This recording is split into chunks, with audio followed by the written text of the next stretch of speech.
के नाम पे कर रहे तो यार संघ क्या है, कौन है, आपका पैसा कहाँ से आता है?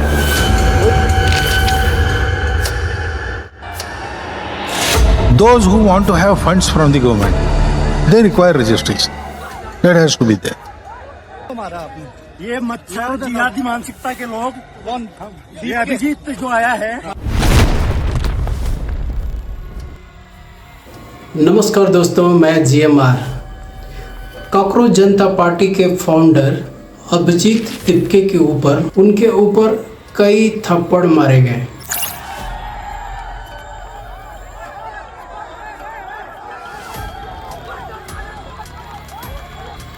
जब वो कुछ समर्थक उनको कंधे पे बिठा के प्रदर्शन कर रहे थे और एक भीड़ जब उनके सामने आई तो उसमें एक शख्स जिसका नाम राकेश गुर्जर बताया जा रहा है,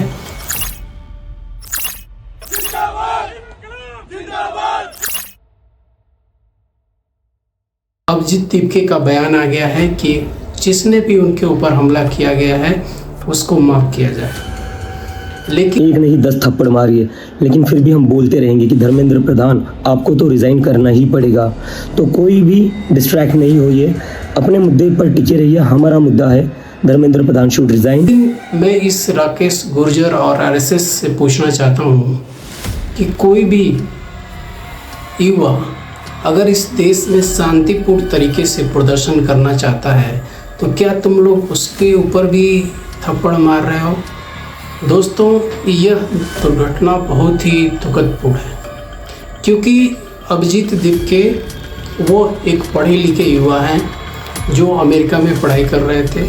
अगर वो चाहते तो अमेरिका में वेल सेटल होकर जॉब कर रहे होते, लेकिन उन्होंने अपनी जॉब को दरकिनार करके वो भारत आए और उन्होंने नीट पेपर लीक मामले में जो धर्मेंद्र प्रधान है शिक्षा मंत्री, उसका रिजाइन मांगने के लिए पहले दिल्ली में प्रदर्शन किया, फिर पुणे में प्रदर्शन किया, फिर लखनऊ में प्रदर्शन किया, फिर बेंगलोर में प्रदर्शन किया, फिर हैदराबाद में प्रदर्शन किया।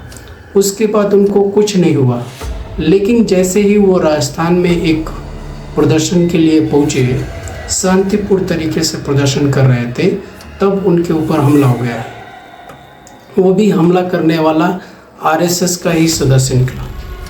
तो क्या RSS इस देश में जो युवा हैं, जो लोग मुद्दे उठा रहे हैं, नीट पेपर के मुद्दे उठा रहे हैं, जो इस देश में धांधली हो रही है उसके खिलाफ बोल रहे हैं, तो क्या RSS उनको भी चुप कराना चाहती है? मैं RSS से पूछना चाहता हूँ कि आपके 100 साल पूरे हो गए, तब आपने इस देश में अभी तक आपका रजिस्ट्रेशन नहीं हो पाया है। ये सवाल मैं नहीं पूछ रहा हूँ, कर्नाटक के होम मिनिस्टर प्रियंक खरगे ने पूछा है। वो पूछ रहे हैं कि अगर इस देश में अगर साइकिल चलाने वाले, ठेले को लगाने वाले, ई-रिक्शा वालों को रजिस्ट्रेशन करना पड़ता है, तो क्या इस देश की सबसे बड़ी संस्था RSS, जो अपने आप को सांस्कृतिक संस्था बोलती है लेकिन वो है नहीं, वो ऐसे ही बना के माहौल रखना चाहती है, वो इस देश में कोई भी जिम्मेदारी नहीं लेना चाहती है और हर एक जांच और दायरे से बचना चाहती है। यही कारण है कि वो अभी तक उसका रजिस्ट्रेशन नहीं हुआ है किसी सांस्कृतिक संस्था के रूप में या किसी और संगठन के रूप में या कोई लीगल एक्टिविटी के रूप में, उसका अभी तक रजिस्ट्रेशन नहीं हुआ है। हालांकि कर्नाटक के होम मिनिस्टर उन्होंने ये सवाल उठाया था और उन्होंने बोला है कि अपने कागज़ लाइए, दस्तावेज लाइए, आपका कहाँ से फंडिंग होती है, कौन फंड करता है, आपका जितने भी ये प्रदर्शन आप करते हैं, सांस्कृतिक कार्यक्रम दिखावा करते हैं, उसका किस लीगल एक्टिविटी और कहाँ पे आपका रजिस्ट्रेशन है और किस तरह से आप ये कर रहे हैं।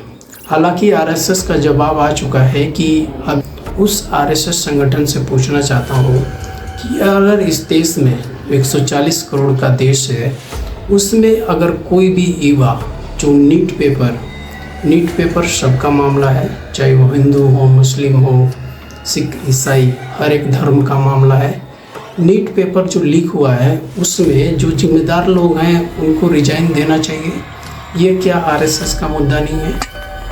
इससे साफ जाहिर होता है कि जो धर्मेंद्र प्रधान है वो जितने भी आरएसएस के मंत्री हैं, प्रधानमंत्री हैं, उनका संरक्षण आरएसएस ही कर रही है। एक कारवां रिपोर्ट के मुताबिक आरएसएस हमेशा ही छुपके से काम करती है। वो एक सांस्कृतिक संगठन दिखाने का दावा करती है, लेकिन वो है नहीं। उसके संगठन लगभग 2500 संगठन हैं जो इस देश में छुपके से काम करते हैं। और ये माहौल आरएसएस ने खुद बनाया है, क्योंकि वो अपने आप को ऐसे ही दिखाना चाहती है, क्योंकि ऐसे दिखाने से वो हर एक जिम्मेदारी से बच जाती है, वो जांच एजेंसियों के दायरों से बच जाती है, वो इनकम टैक्स और जो उसकी फंडिंग होती है उसके दायरे से बच जाती है और उस पर कोई इंक्वायरी नहीं करता है। यही कारण है कि आपने देखा हो देश के प्रधानमंत्री आरएसएस से आते हैं, गृह मंत्री, रक्षा मंत्री, जितने भी मंत्री हैं, अभी देखा आपने महाराष्ट्र के सीएम और कई मंत्री, मोहन भागवत, ये सब लोग आरएसएस से आते हैं। हालांकि आरएसएस हमेशा ऐसे ही अपनी छवि को बना के रखना चाहती है, क्योंकि वो अपनी सभी जांच एजेंसियों और लोगों के जांच एजेंसियों के दायरे से बचना चाहती है। लेकिन ये कब तक चलेगा?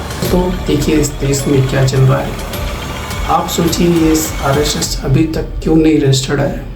और अपनी प्रतिक्रिया आप कमेंट बॉक्स में बताइए। आपको ये वीडियो कैसा लगा हो, और बताइए कि इस देश को कौन उन्नति की तरफ लेके जा रहा है और कौन बर्बादी की तरफ लेके जा रहा है। और हमारे चैनल को सब्सक्राइब कीजिए, सपोर्ट कीजिए, आगे बढ़ाइए।